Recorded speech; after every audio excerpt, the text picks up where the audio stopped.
जय श्री कृष्ण। मेरे प्रिय भक्तों, आज मैं आप सभी का हृदय से स्वागत करती हूँ।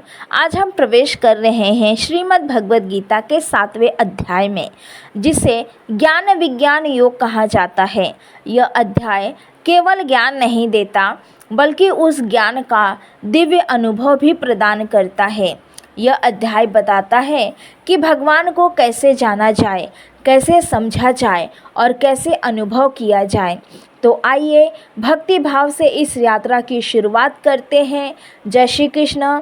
भगवान श्री कृष्ण अर्जुन से कहते हैं, हे अर्जुन, यदि तुम मन को मुझ में लगा दो, एकाग्र कर दो और पूर्ण श्रद्धा के साथ मेरा आश्रय ले लो, तो तुम मुझे संपूर्ण रूप से जान लोगे। न केवल मेरे ज्ञान को समझोगे, बल्कि मेरे दिव्य स्वरूप का प्रत्यक्ष अनुभव भी करोगे। क्योंकि जब मन एक दिशा में स्थिर होता है, तब ज्ञान भी स्पष्ट हो जाता है और अनुभव भी जाग उठता है। भगवान कहते हैं कि यह संपूर्ण जगत मेरी ही ऊर्जा से बना है। मेरी प्रकृति के 8 रूप हैं: पृथ्वी, जल, अग्नि, वायु, आकाश, मन, बुद्धि और अहंकार। ये सब मेरी प्रत्यक्ष शक्ति है। लेकिन हे अर्जुन, इनसे परे भी मेरा एक और स्वरूप है, जो सबको धारण करता है, संचालित करता है और स्वयं किसी चीज़ से प्रभावित नहीं होता। मैं वो आधार हूँ जिस पर यह सृष्टि टिकी हुई है। परंतु हे अर्जुन, लोग मुझे पहचान नहीं पाते, क्योंकि वे मेरी माया से ढके हुए हैं। माया के 3 गुण, सत, रज और तम, मन को भ्रमित कर देते हैं, बुद्धि को ठग देते हैं और मनुष्य को असली सत्य से दूर कर देते हैं। जैसे बादल सूर्य को छिपा देते हैं, पर सूर्य छिपता नहीं, वैसे ही भगवान कभी छिपते नहीं, बस मनुष्य की दृष्टि ढकी रहती है। भगवान कहते हैं, मैं ही जल का स्वाद हूँ, मैं ही अग्नि की उष्णता हूँ, मैं ही हर प्राणी में जीवन का स्पंदन हूँ, मैं ही मनुष्यों की शक्ति हूँ, मैं ही वेदों का सार हूँ, मैं ही मंत्रों का उच्चारण हूँ, मैं ही वो प्रकाश हूँ जो अंधकार को दूर करता है, मैं ही हर जीव में हूँ, हर कण में हूँ, हर सांस में हूँ। परंतु केवल भक्त ही मुझे पहचान सकता है। हे अर्जुन, मनुष्य 4 प्रकार से मुझे भजते हैं। पहला, कष्ट में पड़ा हुआ व्यक्ति जो दुख से मुक्ति चाहता है। दूसरा, वह जो जीवन में कुछ न कुछ पाने की इच्छा से मुझे याद करता है। तीसरा, जो ज्ञान को खोजी है और सत्य की तलाश में है। और चौथा, जो अनन्य भक्त है, जो मुझे ही सर्वस्व मानता है, जो केवल मेरे प्रेम में डूबकर मुझे भजता है। हे अर्जुन, इनमें सबसे श्रेष्ठ अनन्य भक्त है, क्योंकि वो मुझे जानता भी है और मेरे प्रति प्रेम से भरा भी रहता है। भगवान कहते हैं कि संसार के अधिकांश लोग संसार की वस्तुओं में उलझे रहते हैं, वस्तुओं को ही सत्य समझते हैं। लालच, इच्छाएं और मोह मनुष्य को भटका देते हैं।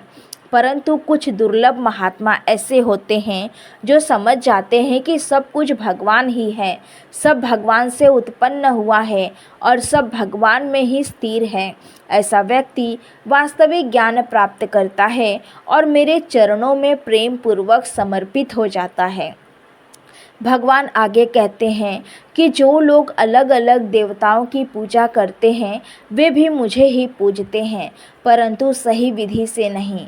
वे भले किसी अन्य देवता की आराधना करें, परंतु फल मैं ही प्रदान करता हूँ, क्योंकि संपूर्ण ब्रह्मांड का संचालक मेरे ही हाथ में है।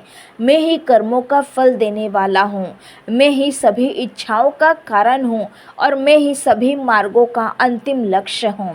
हे अर्जुन, जो मनुष्य संसार के विभिन्न फल चाहते हैं, उनकी बुद्धि सीमित रहती है, वे छोटे छोटे फलों में उलझ जाते हैं। परंतु जो मेरे प्रेम में आता है, वह अनंत प्राप्त करता है। उसके जीवन में स्थिरता आती है, शांति आती है और वो मुझे प्राप्त करता है, और जिसे मैं मिल जाता हूँ उसे फिर कुछ और पाने की आवश्यकता ही नहीं रहती।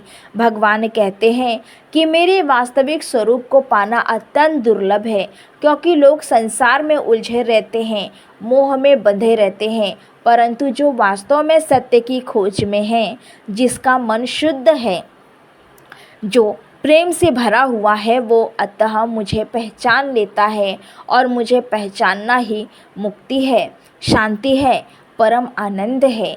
हे अर्जुन, मेरी यह दिव्य माया पार करना बड़ा कठिन है, परंतु जो मेरी शरण में आता है वो इसे आसानी से पार कर लेता है, क्योंकि जब ईश्वर का हाथ किसी के सिर पर होता है तो संसार की कोई शक्ति उसे रोक नहीं सकती, माया भी उसके सामने टिक नहीं सकती। अंत में भगवान कहते हैं कि जो लोग मुझे प्रेम से, आस्था से और समर्पण से भजते हैं वे मुझे पा लेते हैं। जो केवल वस्तुओं के पीछे भागते हैं वे जन्म और मरण की धारा में बहते रहते हैं, परंतु जो सत्य को पहचान लेता है वो मुक्त हो जाता है और उसे अपने स्वरूप में स्थिर कर लेता हूँ। मेरे भक्त का कभी पतन नहीं होता और मेरा भक्त सदा मेरे हृदय में रहता है। जय श्री कृष्ण। इसी के साथ अध्याय 7 की दिव्य शिक्षाएं पूर्ण होती हैं। भगवान की कृपा आपके जीवन में सदैव बनी रहे। मेरे प्रिय मित्रों, यदि आपको ये दिव्य ज्ञान पसंद आया हो तो चैनल को सब्सक्राइब करें, वीडियो को लाइक करें और कमेंट में जय श्री कृष्ण लिखकर अपनी भक्ति व्यक्त करें। जय श्री कृष्ण।